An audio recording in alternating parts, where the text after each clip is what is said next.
Assalamu alaikum wa rahmatullahi wa barakatuhu. Alhamdulillahi rabbil alameen wassalatu wassalamu ala ashrafil anbiya'i wal mursaleen. Amma ba'd fa'auzu billahi minash shaitanir rajim. Bismillahir rahmanir rahim. Rabbi shrah li sadri wa yassir li amri wahlul 'uqdatam min lisani yafqahu qawli. Rabbi zidna ilma. Allahumma anfa'na bima 'allamtana wa 'allimna ma yanfa'una wa zidna ilma. Amin. जिंदगी में रमज़ान एक के बाद एक आ रहे हैं और हर रमज़ान हमारे लिए दर्जों में, नेकी में, तकवा में बढ़ाने का ज़रिया होना चाहिए।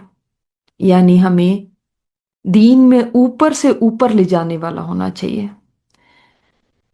बाज़ रमज़ान तो हमने अपनी ज़िंदगी के ऐसे गुजार दिए होंगे यकीनन जिनमें हमें इतना शऊर नहीं था, समझ नहीं थी, बस जैसे तैसे करके रोज़े रख लिए, जो भी उनमें किया पता ही नहीं था, तो गुजर गए। लेकिन अब जब हमें शऊर आ गया है, समझदार हो गए हैं, तो अब के रमज़ान वैसे नहीं होने चाहिए जैसे वो नासमझी के दौर के होते थे, जैसे बचपन के होते थे, या जैसे उस वक्त के होते थे जब हमें नॉलेज नहीं था। कुछ फर्क जरूर होना चाहिए। और हर साल जब भी रमज़ान आए तो ये ज़रूर सोचें कि पिछले रमज़ान से इस रमज़ान में क्या फ़र्क है। यानी ये रमज़ान मेरा पिछले वाले से ज़्यादा बेहतर होना चाहिए। ऐसे ही समझें जैसे सीढ़ियाँ होती हैं, पहले इंसान एक सीढ़ी पे होता है, उससे फिर अगली पे चढ़ता है, फिर अगली पे चढ़ता है, इस तरह ऊपर चलता चला जाता है। इसी तरह रमज़ान हमें नेकियों में और अल्लाह ताला के नज़दीक हमारे दर्जात में बुलंदी का सबब बनना चाहिए। हम इसको सुस्ती का महीना ना बनाएं, सोने का महीना ना बनाएं, खाने पीने का और गपशप का महीना ना बनाएं। क्योंकि जब हम इन चीज़ों में पड़ जाते हैं तो बेज़ाहिर है हमारी नेकियों में कमी होती है और हम उस तरह से परफॉर्म नहीं कर सकते। ख़ास तौर पे बातचीत करने में ज़रूर ये देखें कि ज़ुबान से कुछ ऐसी बातें ना निकलें कि जो हमारी, ये ना हो कि हमारी नेकियों को खा जाने वाली हों या हमें नेकियों में पीछे कर देने वाली हों। क्योंकि आप सल्लल्लाहु अलैहि वसल्लम ने जैसे फरमाया कि जो रोज़ा रख के झूठ बोलना नहीं छोड़ता, फिर अल्लाह ताला को उसके भूखा प्यासा रहने की कोई ज़रूरत नहीं है। इससे पता चलता है कि जुबान की जो गुनाह हैं वो इंसान से रोजे का अजर भी छीन लेते हैं। यानी रोजा फिर अल्लाह ताला के नजदीक वो रोजा नहीं है, वो फाका है अगर हमारे अंदर सेल्फ कंट्रोल ना आया। तो रमजान में गुनाहों से बचने की शऊरी कोशिश हमने करनी है और ये कोशिश करनी है कि खास तौर पे वो गुनाह जो कि नेकियों का सफाया करने वाले हैं या वो गुनाह जो कि इंसान के लिए क़यामत के दिन ऐसे साबित हों जिनका डबल ट्रिपल गुना नुकसान हो जाए।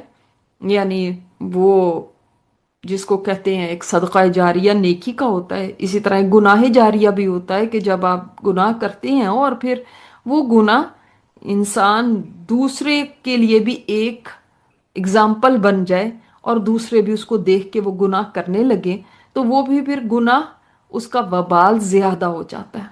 इस तरह बाज गुनाह ऐसे हैं कि जो क़यामत के दिन हमें अपनी नेकियों में से बदले के तौर पे देने पड़ेंगे, तभी उनकी खलासी होगी।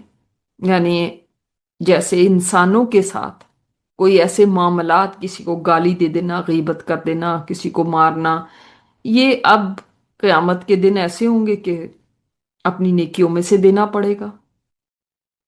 तो बहुत ज़रूरी है कि ख़ास तौर पे हम गुनाहों से बचें और गुनाहों में भी जुबान के गुनाहों से तो बहुत ज़्यादा बचें, क्योंकि ये सबसे ज़्यादा गुनाह करती है जुबान। तो रोजा रखने का तो मकसद ही कुरान में ये बयान किया गया कि तकवा हासिल हो जाए। अगर हम गुनाहों से ही ना बचे तो फिर इस ऐसे रोजे का क्या फायदा। तो आजकल जब हम गौर व फिक्र करें, तदब्बर करें, तो जरूर अपने अंदर ये भी झांक के देखें कि मैंने कौन कौन से गुनाहों को छोड़ना है। वो चाहे जुबान के हैं, चाहे हाथों पैरों के हैं, चाहे वो आंखों के हैं, चाहे वो कानों के हैं। कौन सी ऐसी नाफरमानियां हैं जो मैं करती चली जा रही हूं और वो अब वक्त है कि मैं उनको छोड़ दूं। क्यों? इसलिए कि ये गुनाह ही तो हैं जिनकी वजह से इंसान का दिल सख्त हो जाता है। गुनाह ही तो हैं जिनकी वजह से नेकियों की तौफीक छिन जाती। गुनाह ही तो हैं जिनकी वजह से नेकियों में दिल नहीं लगता फिर। और तौफीक छिन जाने की तो एक बात सुन लें कि सुफियान सौरी ताबई फरमाते हैं कि एक दफा एक गुनाह की वजह से मुझे 5 महीने तक तहज्जुद नसीब नहीं हुई थी। और वो एक गुनाह ये था कि मैंने एक शख्स को रोते हुए देख लिया और मेरे दिल में ये ख्याल आया कि ये बड़ा ही रियाकार है। जैसे हम कहते हैं ना कि शोबाज है, शोखी के लिए कर रहा है, ये बस दिखावा है इसका। कई दफा हम तो मुंह से भी बोल देते हैं। उन्होंने सिर्फ सोचा और देखें, कहते हैं कि मुझसे तौफीक ही छिन गई। इसी तरह और भी कई गुनाह ऐसे हैं कि इंसान को उसके बाद दिल की सख्ती महसूस होने लगती है। आंखों से आंसू नहीं आते फिर। और दिल के अंदर कोई बात जाके लगती भी नहीं। ये सारे गुनाहों का ही नतीजा है। इसलिए गुनाहों को छोड़ने में जल्दी करनी चाहिए। सोचना नहीं चाहिए कि अच्छा मैं तब छोड़ दूंगी, मैं तब ऐसे कर लूंगी। और अभी की एक जरबुल मिसल है कि गुनाह दूध पीते बच्चे की तरह है। जब माँ ने बच्चे का दूध छुड़ाना हो तो कैसे छुड़ाती है? एकदम छुड़ाती है ना। बच्चा चाहे रोता है, धोता है, लेकिन अब माँ ने ठान लिया है तो वो दूध नहीं पिलाएगी। लेकिन अगर माँ ऐसा करे कि कभी जरा बच्चे ने जिद की तो दे दिया, फिर एक दिन दो दिन छोड़ के फिर दो तीसरे दिन जिद करने पे आ गया तो तब दे दिया, तो क्या बच्चा कभी दूध छोड़ सकेगा? नहीं। इस तरह गुनाहों को कभी दिल किया तो कर लिया, अच्छा तो एक ही दफा कर लिया ना तो क्या हो गया, ऐसे हो गया। अगर यही हम करते रहे तो फिर तो गुनाह छोड़ने बहुत ही मुश्किल है। इसके लिए जरूरी है कि उसी वक्त छोड़ दिए जाएं, फैसला कर लिया जाए और बस आज के बाद मैंने नहीं करनी। और इंसान के दिल में जरूर ख्याल आते, ये ख्याल आता है कि पता नहीं फिर मैं तो शायद तौबा पे कायम भी ना रह सकूं। फिर क्या फायदा गुनाह को छोड़ने का, तौबा करने का? कोई फायदा तो है नहीं, मुझसे तो फिर हो ही जाना है। तो इसको एक मिसाल से समझें। आपके पास मसलन एक बड़ा ही कीमती डिनर सेट था। आपने अपनी नौकर से कहा कि ये सेट मुझे बहुत अजीज है, देखना इसको एहतियात से धोना, कहीं कोई प्लेट टूट ना जाए। अब एक तो ये हो सकता है कि आप देख रहे हैं वो बड़े एहतियात से धो रही है, मगर एहतियात के बावजूद एक प्लेट उसके हाथ से फिसलती है और टूट जाती है। अब आपको अफसोस तो होता है, मगर आगे से वो कहती है कि मुझसे गलती हो गई, मुझे माफ कर दें। तो आप कहते हैं अच्छा वाकई इसने कौन सा कोई जानबूझ के किया, आप उसको माफ कर देते, कोई बात नहीं। दूसरी तरफ अगर ये होता कि आप देख रही हैं वो प्लेट उठाती है और पटक के फेंक देती है और फिर आपको कहती है बाजी अब माफ करते हैं, तो क्या आपको गुस्सा नहीं आएगा? और अभी कोई दूसरी बात आपने की नहीं, साथ ही एक और प्लेट उठाती है और फिर पटक देती है और कहती है तो प्लेट ने तो टूटना ही था। अब कितना गुस्सा आएगा? आप बताएं दोनों में फर्क है या नहीं? तो कुछ यही हाल हमारा भी है। एक वो गुनाह है हम जानते बूझते करते चले जाते हैं, करते हैं, क्या फायदा है तौबा करने का? तौबा तो टूट ही जानी है, फलां वक्त में तौबा कर लूंगी, फलां वक्त में कर लूंगी, और टालते ही रहते हैं, टालते ही रहते हैं।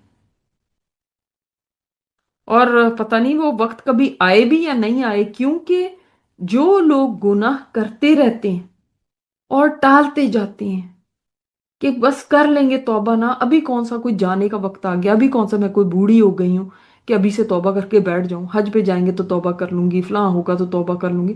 तो जरूर ये बात सोच लें कि अगर ऐसे ही मौत आ गई तो जैसे सूरत निसा में अल्लाह ताला ने फरमाया है वलैसत तौबतु लिल्लज़ीना यअमलून अस्सय्याति हत्ता इज़ा हदर अहदहुमुल मौत क़ाल इन्नी तुब्तुल आन। उन लोगों के लिए कोई तौबा नहीं है जो गुनाह करते रहते हैं हत्ता कि मौत आ जाती है तो कहता है अब मैं तौबा करता हूं। इन्नी तुब्तुल आन, अब मैं तौबा करता हूँ। इनके लिए अल्लाह ताला ने फरमा दिया इसी आयत के एंड में कि उलाइका अदन्ना लहुम अज़ाबन अलीमा। इनके लिए तो अल्लाह ताला ने दर्दनाक अजाब तैयार कर रखा है। ये कोई अब तौबा है? ये तो ऐसे ही है जैसे सारी जिंदगी कोई बंदा चोरियां करता रहे और एक दिन जब पुलिस उसके सामने आ जाए तो अब कहने लगे मैंने तौबा कर ली, अब नहीं चोरी करूंगा। क्या सुना जाएगा ये? तो ये कोई तौबा नहीं होती। इंसान करता रहे बस ये सोचता रहे अच्छा एक दिन तो कर ही रहेंगे हम तौबा, तो एक दिन तो हम माफी मांग ही लेंगे। मैंने कौन सा सारी जिंदगी करना है, हाँ मैंने सोचा हुआ है मैं तौबा करनी है बस की नहीं जाती, क्या करूं। ये टाल मटोल, ऐसा ना हो कि मौत आ जाए। दूसरी तरफ अगर आज आप तौबा कर लेते हैं और आप ये सोच रहे हैं कि कहीं ऐसा ना हो कि मुझसे हो जाए, तो देखिए गारंटी तो किसी चीज की भी नहीं है। आपको तो ये भी नहीं पता कि कितने दिन और जिंदगी बाकी है। तो फिर आज तौबा करें, गुनाह को छोड़ दें और इंसानी कमजोरी के नाते, इंसान है ना तो हो जाता है, कहीं जरूर फिसल जाएंगे। ऐसा तो नहीं हो सकता कि हम परफेक्ट रहे, हमसे कोई गुनाह ही ना हो। मगर अब अल्लाह ताला को पता है कि मेरा बंदा बचना चाहता है और इसकी नीयत भी है, मगर इससे गलती से ये काम हो गया, फिर वो माफ फरमा देता है। तो लिहाजा ये चीज को सोचना चाहिए कि हम गुनाहों को कर भी रहे हैं तो किस तरह कर रहे हैं। क्या हमसे गुनाह हो जाता है, गलती से, हमारी इंटेंशन भी नहीं थी, हमने माफी भी मांगी है लेकिन हम फिसल गए बस।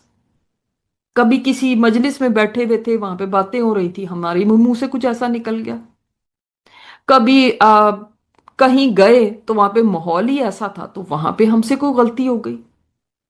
कभी कोई ऐसा मौका आया, कभी ऐसी कोई जिंदगी में कोई ऐसी चीज आई कि फिसल गए, बस पता ही नहीं चला। इतनी ख्वाहिशात का ऐसा गलबा था कि समझ ही नहीं आई, बस कर बैठे कोई गलत काम। तो वो एक अलग चीज होती है। और एक सोचे समझे तौर पे करते रहना और यही सोचना हाँ कर लेंगे ना तौबा, हाँ कर लेंगे ना तौबा, ये जानबूझ के करना है। इसकी फिर अगर मौत के बाद तौबा की भी तो वो कबूल नहीं होती। अल्लाह ताला हमें गुनाहों से बचा के रखे। आज हम अल्लाह ताला के एक बड़े खूबसूरत नाम के ऊपर बात करने वाले हैं जिसमें बहुत ही जामियत है। ये नाम कुरान करीम में सिर्फ एक दफा आया और सूरतुल इखलास में आया। और अल्लाह ताला का ये नाम है अस्समद, सेल्फ सफिशिएंट, इंडिपेंडेंट, जिसको हम अपनी उसके अंदर जुबान में कह देते हैं बेनियाज। बेनियाज का मतलब ये नहीं कि उसको किसी की परवाह ही नहीं है, इससे ज्यादा अच्छा वर्ड है कि मुस्तगनी, कि उसको किसी की जरूरत नहीं है। देखिए इंसान होने के नाते हमें हमेशा किसी ना किसी की जरूरत रहती है। हम बच्चे होते हैं तो वालिदैन की जरूरत है, बड़े भी होते हैं तो साथी की जरूरत है, उसके बाद औलाद की जरूरत, फिर खाने पीने की जरूरत, फिर रहने सहने की जरूरत, फिर सेहत की जरूरत, फिर बहुत सारी चीजों की जरूरत है, अपने प्यारे रिश्तों की जरूरत, दोस्त अहबाब की जरूरत। तो इंसान चाहे बच्चा हो, बूढ़ा हो या जवान हो, वो किसी ना किसी तौर पे दूसरों का जरूरतमंद रहता है। एक चीज में नहीं तो किसी और चीज में होगा। कोई भी ऐसा इंसान नहीं है जो बिल्कुल इंडिपेंडेंट हो और उसको किसी की भी जरूरत कभी ना हो। हम हमेशा दूसरों के ऊपर किसी एक चीज में वरना दूसरी में डिपेंडेंट होते हैं। भी ऐसे रिश्ते की जरूरत नहीं जैसे हमें जरूरत होती है और जैसे कि हम सोचते हैं कि इसके बगैर तो जिंदगी ही नहीं मुमकिन, ऐसी कोई एहतियाज उसको है ही नहीं, वरना ये कमजोरी हो जाती। अगर वो मोहताज होता, चाहे मोहब्बत में ही किसी का मोहताज हो जाता, तो ये कमजोरी हो जाती। और अल्लाह ताला हर कमजोरी से पाक है, लिहाजा उसको किसी फेज में भी, किसी चीज में भी किसी की भी जरूरत नहीं। ना उसको फरिश्तों की जरूरत है, ना उसको अर्श के उठाने वालों की जरूरत है, ना उसको अर्श, अर्श जो अल्लाह ताला की सबसे अजीम मखलूक है, सबसे बड़ी मखलूक, सबसे खूबसूरत मखलूक, ये ना सोचें कि अल्लाह ताला अर्श के ऊपर बैठा है।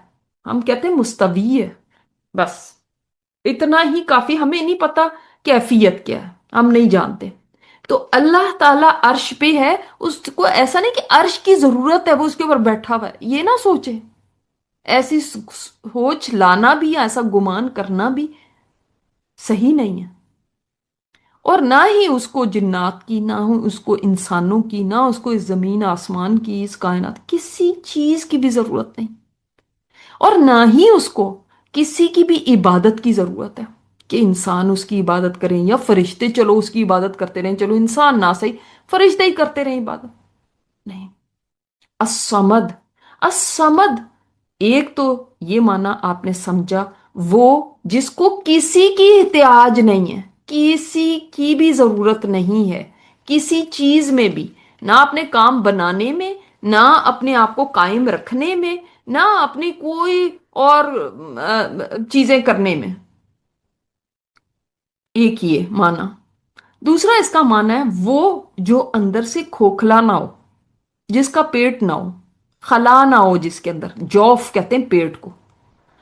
तो जब जौफ होता है ना पेट, आपको पता है ये पेट की जरूरत हर एक जानदार के साथ लगी हुई है। और जब पेट होता है साथ, तो फिर खाने की भी जरूरत होती है। इस खला को ऊपर करना है ना किसी चीज से, तो हम अंदर से खोखलें। अल्लाह ताला ऐसा नहीं है। आप देखिए, जिस वक़्त मजमूआ ज़वाइद में ये रिवायत आती है कि अल्लाह ताला ने जब आदम का पुतला पैदा किया था, तो इबलीस उस वक्त चूंकि मलाइका के साथ रहता था, उसको बड़ा तजस्सुस हुआ कि ये क्या चीज़ बनी है।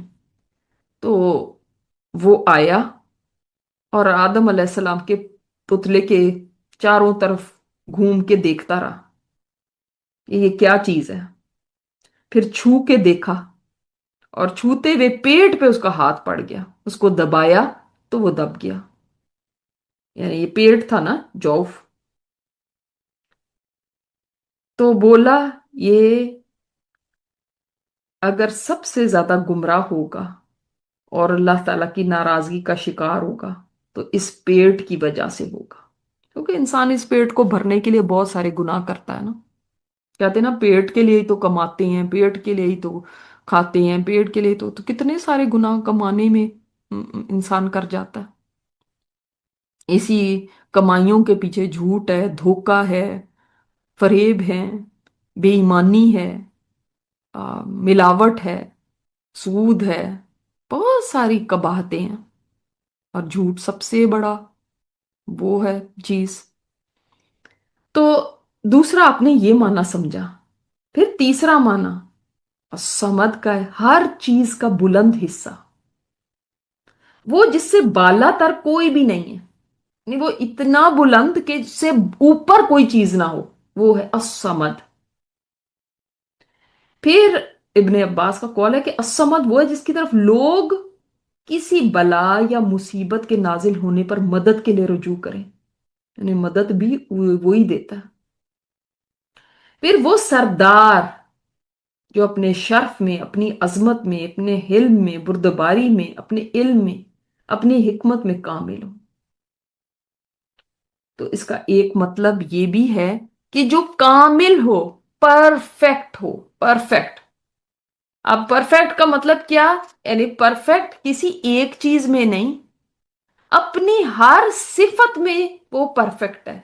और यहां से फिर असमद जो है, अल्लाह ताला की जितनी सिफात है ना, उन सब के लिए ये नाम आ जाता है कि अल्लाह ताला हर अपनी सिफत के अंदर परफेक्ट, कामिल है। यानी वो अपने इल्म में कामिल, वो अपने रहम में कामिल, وہ اپنے تخلیق میں کامل، وہ اپنے باخبر ہونے میں کامل، وہ اپنی تمام صفات میں، جتنے بھی اسماء و صفات آپ پڑھ چکے ہیں، حکمت میں، اپنی محبت میں، وہ اپنی سماعت سمیع سے اپنی سماعت میں کامل، وہ اپنی بصارت میں کامل.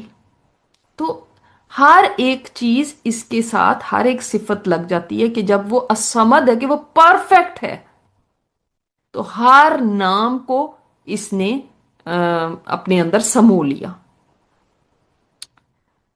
اب مثال کے طور پہ اللہ تعالیٰ اپنی رحمت میں کیسے کامل ہے، ہم ماں کی مثال دیتے ہیں، لیکن یہ مثال بھی نہیں دی جا سکتی ہو کہ اللہ تعالیٰ تو کمال پہ ہے. ماں تو کبھی بچے کو دتکار بھی سکتی ہے، کبھی کہتی ہے میں تجھے دودھ نہیں بخشوں گی، کبھی کچھ کہتی. اللہ تعالیٰ کی رحمت ایسی ہے کہ اس کے کمپیریبل کوئی چیز نہیں ہے. بعض لوگ کہتے ہیں کہ مسلمانوں کا خدا تو بہت غصے والا ہے اور سزائیں دینے والا ہے اور ایسا ہے، جبکہ وہ تو ارحم الراحمین ہے، وہ رحم میں بھی پرفیکٹ ہے. تمام رحم کرنے والوں میں سب سے زیادہ رحم کرنے والا. انسان تو سوچتا ہے کہ مجھے کسی کے اوپر ترس آ جاتا ہے، رحم آ جاتا ہے. تو آپ کو جو رحم ملا ہوا ہے نا، جس کی بیس کے اوپر آپ اللہ تعالیٰ سے یہ کہتے ہیں کہ اس نے فلاں کے اوپر رحم کیوں نہیں کیا، اس نے فلاں کو یہ کیوں نہیں دے دیا، آپ کے دل میں رحم آتا ہے اس لیے، یا اس کے ایسے حالات کیوں کر دیے، یا اس کے اوپر غم کا پہاڑ کیوں توڑ دیا. تو آپ کے دل میں جو رحم آ رہا ہے، ہمیشہ سوچا کریں اللہ تعالیٰ تو الرحمن ہے جو پرفیکٹ ہے. مجھے جو رحم ملا ہوا ہے وہ تو اس کی رحمت کے 100ویں حصے میں، 99 رحمتیں اس کے پاس ہیں، جو 100واں حصہ ہے اس کا بھی ایک قطرہ مجھے ملا ہے. تو پھر میرے پاس کیا ہے؟ کچھ بھی نہیں. تو اللہ تعالیٰ اپنی ذات میں بھی کامل، پرفیکٹ، صفات میں بھی کامل. جیسے میں نے آپ کو یہ تمام صفات کا آپ اسی طرح سوچ لیں، جتنے بھی اسماء و صفات ہیں ان کو رکھ لیں اور اس کے اندر یہ سوچیں کہ وہ ان میں پرفیکٹ ہے. اور پھر اپنے افعال میں بھی کامل، یعنی جو بھی وہ کرتا ہے اس میں بھی کمال پہ ہے. پھر الصمد کا ایک معنی یہ بھی ہے جس پہ کوئی آفت نہیں آتی، اور ایک معنی ہے جو بے عیب ہے، جس میں کوئی عیب نہیں، جس کے اوپر کوئی آفت نہیں آتی، یعنی کوئی اس سے وہ بری ہے اور کوئی نہیں کہہ سکتا دنیا میں کہ اس کے اوپر کبھی کوئی آفت نہیں آتی. یہ اللہ تعالیٰ کی ذات ہی ہے جو اتنے کمال والی ہے. پھر ایک معنی ہے جو باقی رہنے والا ہے اور لا زوال ہے، اس کو کوئی زوال نہیں ہے. اور پھر علماء نے یہ بھی فرمایا کہ سورہ اخلاص کے اندر جو آتا ہے نا، اللہ الصمد لم یلد ولم یولد ولم یکن لہ کفوا احد، تو یہ جو آگے لم یلد ولم یولد، اس سے آگے یہ ہے الصمد. یہ الصمد کی ہی تشریح ہے کہ وہ جو کسی سے پیدا نہیں ہوا اور اس سے کوئی پیدا نہیں ہو، کوئی چیز اس سے خارج نہیں ہوتی اور کوئی چیز اس کے اندر داخل نہیں ہوتی. یعنی وہ کھانا اور پینا اس سے پاک ہے. پیٹ ہی نہیں تو کھانا پینے کی کیا بات ہے؟ جو پیٹ والے ہیں وہی کھاتے پیتے ہیں نا. تو جب پیٹ نہیں تو نہ کھانے پینے کی محتاجی، اور جو کھاتی پیتی مخلوق ہے پھر وہ نکالتی بھی ہے، تو ایسی بھی کوئی چیز اس کے ساتھ نہیں، وہ اس سے بھی پاک ہے. تو اور بیماریاں وہ بھی پیٹ کی اکثر ہوتی ہیں، پیٹ میں ہوتی ہیں، پیٹ کی جگہ پہ ہوتی ہیں. تو آپ دیکھیں کہ وہ ان ساری کمزوریوں سے پاک. تو لم یلد ولم یولد ولم یکن لہ کفوا احد. قریش نے آ کے آپ صلی اللہ علیہ وسلم سے سوال کیا تھا کہ اپنے رب کا شجرہ نسب بتائیں، لینیج بتائیں. تو آپ صلی اللہ علیہ وسلم نے سورہ اخلاص ہی پڑھی تھی. اور یہ اتنی عظیم سورہ ہے کہ اسی سورت کے بارے میں آتا ہے کہ ایک صحابی رکعت میں، ہر رکعت میں جب بھی کوئی بھی تلاوت کرنی ہوتی تو اس میں سورہ اخلاص کو پڑھتے اینڈ میں، اور اس سے پہلے جو بھی پڑھنا ہوتا. تو لوگوں نے اس پہ اعتراض کیا اور ان سے پوچھا کہ آپ یہ کیوں پڑھتے ہیں؟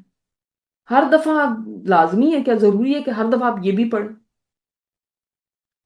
تو فرمایا ان صحابی نے کہ یہ سورت جو ہے رحمان کی صفت ہے، مجھے اس کا پڑھنا بہت اچھا لگتا ہے، اس میں اللہ تعالیٰ کی صفات بیان کی گئی ہیں نا۔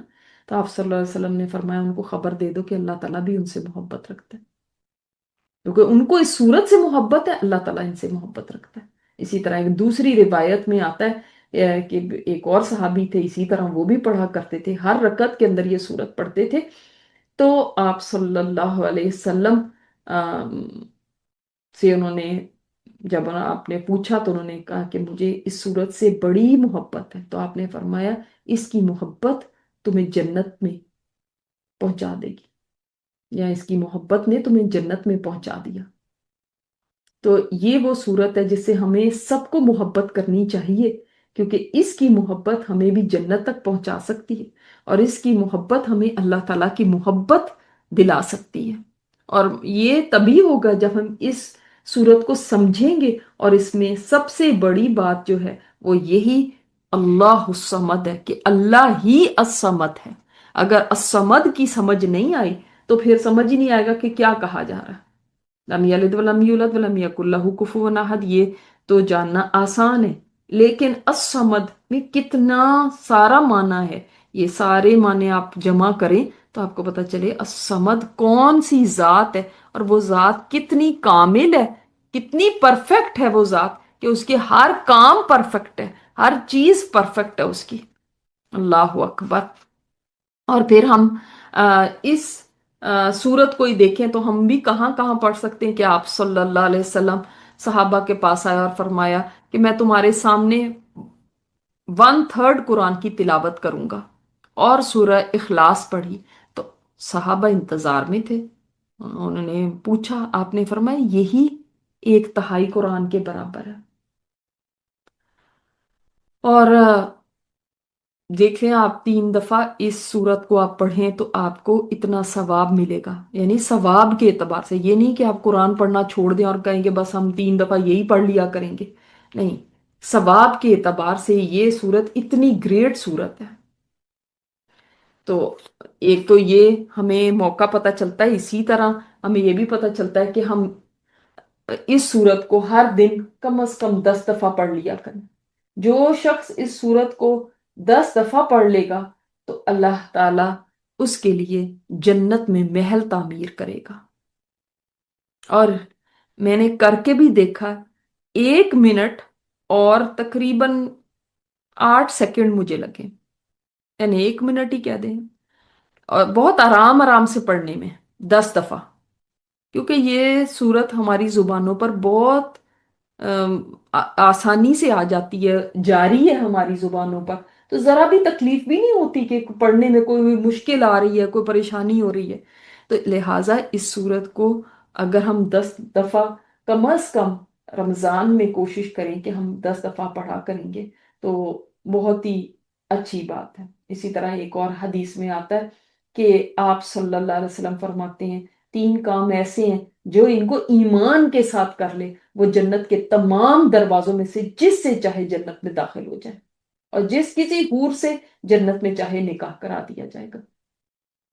اب ان میں ایک کام یہ بھی ہے کہ ہر فرض نماز کے بعد 10 دفعہ یہ پڑھی جائے۔ ایک تو میں نے آپ کو کہا نا کہ ویسے آپ پورے دن میں 10 دفعہ پڑھ لیں گے تو آپ کو جنت میں ایک محل ملے گا، اور اگر آپ ہر فرض نماز کے بعد 10 دفعہ پڑھ لیں گے تو آپ خود سوچیں جنت کے جس دروازے سے چاہیں داخل ہو جائیں۔ اللہ اکبر۔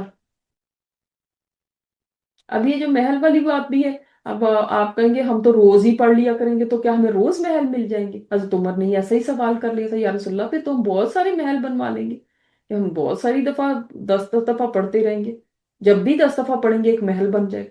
تو آپ نے فرمایا اللہ تعالیٰ اس سے بھی زیادہ اور اس سے بھی اچھا دینے والا ہے، اللہ تعالیٰ کے ہاتھ کوئی کمی تھوڑی ہے، اس کے ہی سارے خزانے ہیں، جتنے مرضی چاہے محل عطا فرما دے۔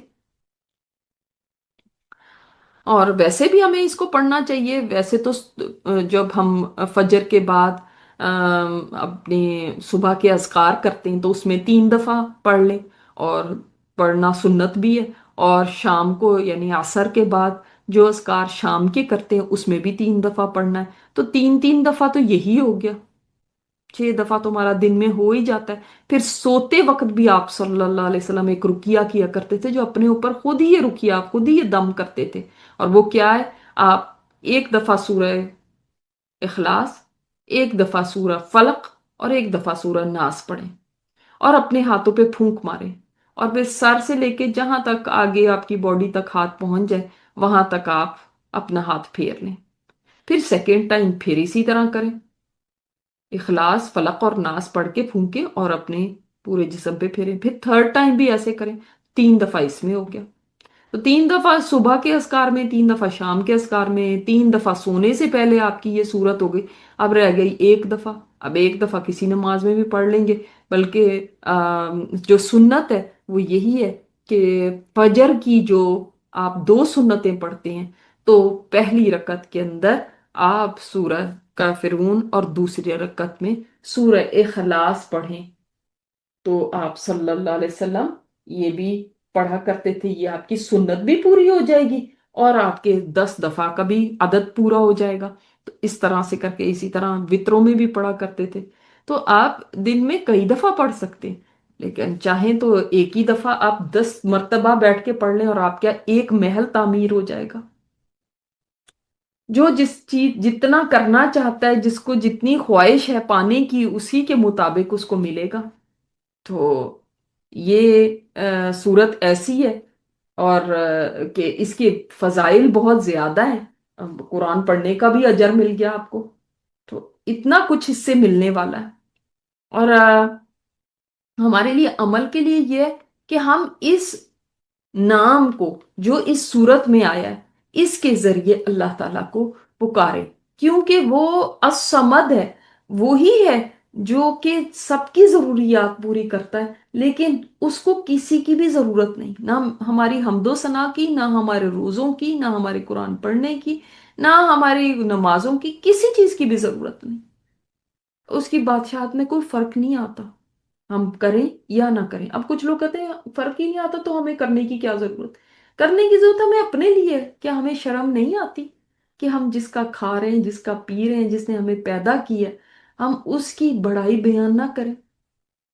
ایک کوئی بھی شریف النفس انسان جو ہوتا ہے، اس کے اوپر کسی کا احسان ہو تو وہ شکریہ کم از کم ضرور کہتا ہے، چاہے وہ احسان کا بدلہ نہ بھی اتار سکے۔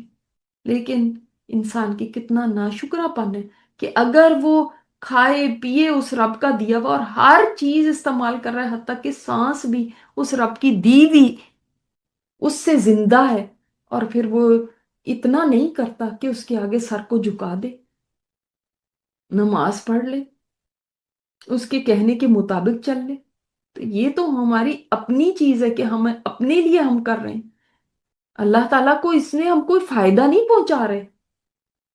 تو اللہ تعالیٰ کے اس نام سے اس کو پکارے، اور اسی نے دینا ہے۔ دیکھیں یہاں پہ میں نے آپ کو بتایا نا، وہ جو سب کی ضروریات پوری کرتا ہے، لیکن اس کو کسی کی ضرورت نہیں، سب اس کی طرف رجوع کرتے ہیں، لیکن اگر ہم اس کی طرف اپنی ضروریات کے لیے رجوع نہ کریں اور کسی اور کی طرف کر رہے ہیں، تو ہم نے پھر اس کو، اللہ تعالیٰ کو تو الصمد نہیں ماننا نا، پھر ہم نے تو کسی اور کو مان لیا، ہم نے کہا یا حسین مدد، آپ تو مدد حضرت حسین رضی اللہ تعالیٰ عنہ سے مانگ رہے ہیں، یا علی مدد، اور حسینی سلامت رکھنے والے، تو پھر تو ہم نے ان کو سمجھ لیا نا۔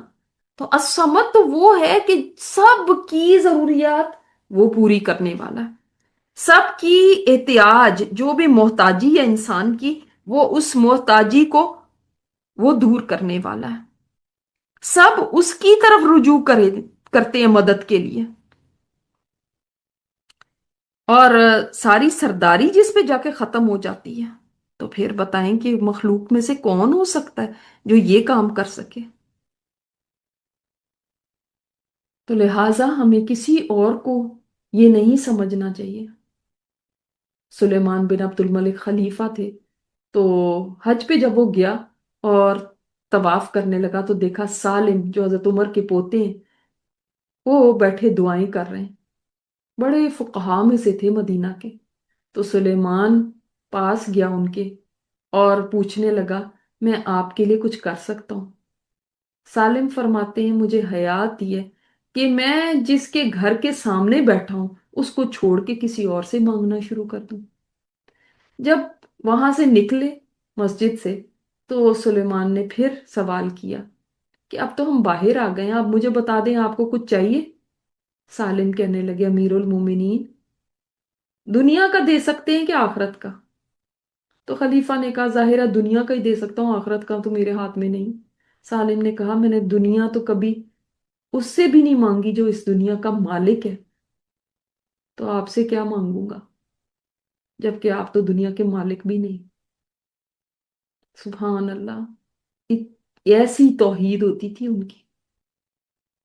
और हम कभी इससे मांगना, कभी उससे मांगना, फलां हमारा ये करेगा, फलां। ठीक है, जो इंसानी कुदरत के अंदर है काम, वो आप किसी को मदद के लिए कह सकते हैं। लेकिन जो इंसान की कुदरत से बाहर है, यानी इंसान के बस में नहीं है, आप उसको समझते हैं कि इसके बस में है, वो उनके बस में नहीं है, यानी सुपर नेचुरल तरीके से कोई आपके काम कर देगा, तो यही है वो चीज कि जिसमें शिरक आ जाता है। इससे बचें। और फिर एक आपको दिलचस्प दुआ बताना चाहती हूँ, और या इसको जिक्र कह लें, बल्कि जिक्र कहना ज्यादा मुनासिब होगा, क्योंकि इसके बाद, इस जिक्र के बाद दुआ मांगी जाएगी।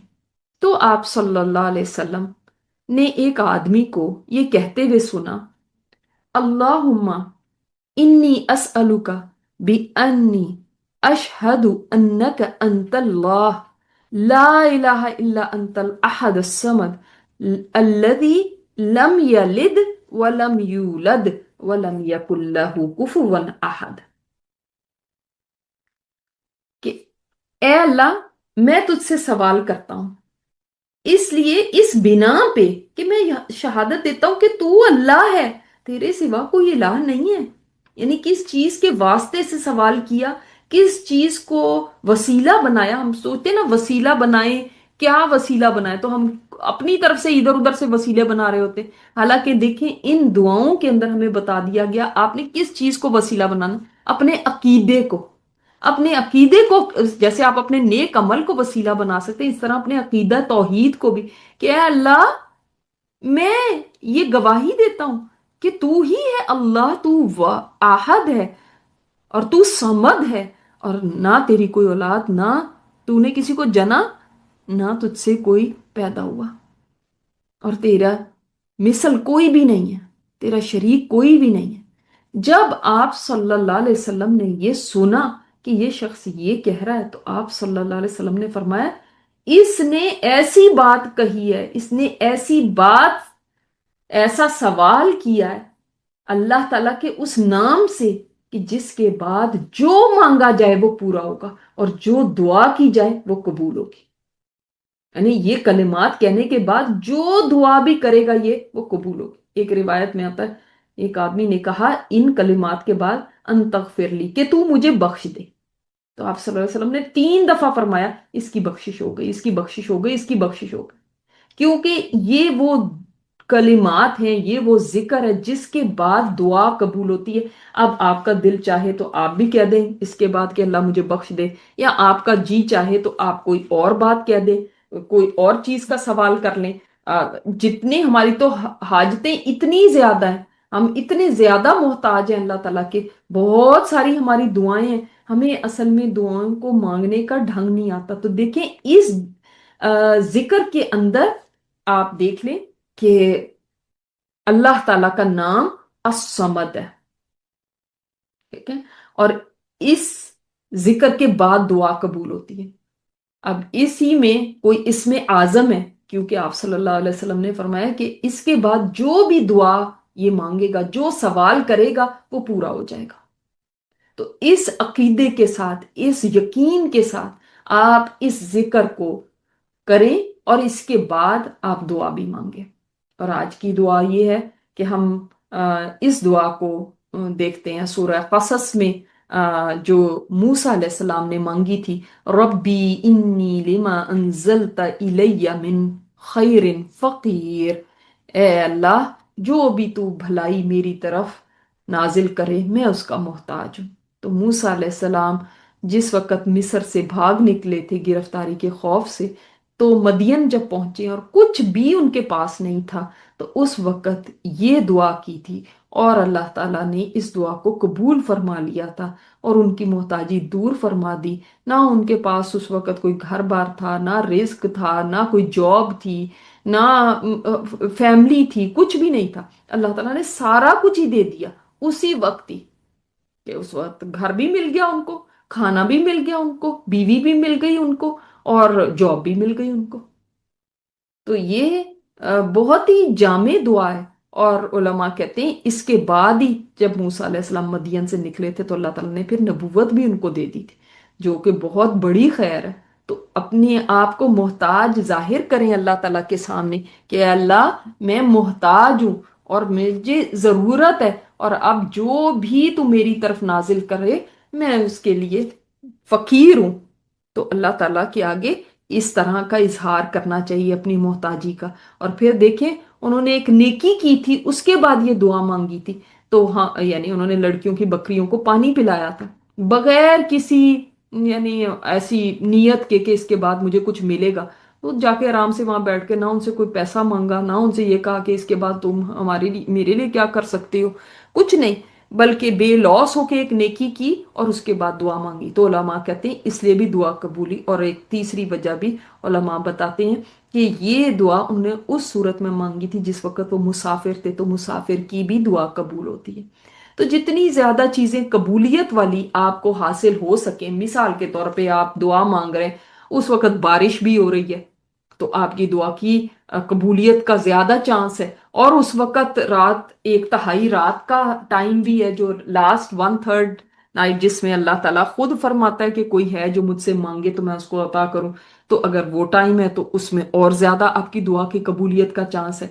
तो यानी डिफरेंट चीजें जब मिल जाती हैं तो दुआ की कबूलियत की जो, यानी बताई गई है हमें सुन्नत से, वो जितनी ज्यादा आपको मिल जाए उतना ही आपकी दुआ की कबूलियत का ज्यादा चांस है। अल्लाह ताला हमें तौफीक दे कि हम उससे तौहीद के साथ, पूरे यकीन के साथ उसके आगे झुकें और उससे दुआएं करें, और हमारे अकीदे में जरा भी कहीं शिरक ना हो। अल्लाह ताला हमें शिरक से महफूज रखे। सुब्हानक अल्लाहुम्मा व बिहम्दिका नशहदु अन ला इलाहा इल्ला अंता नस्तगफिरुका व नतूबु इलैक। अस्सलामु अलैकुम व रहमतुल्लाहि व बरकातुहू।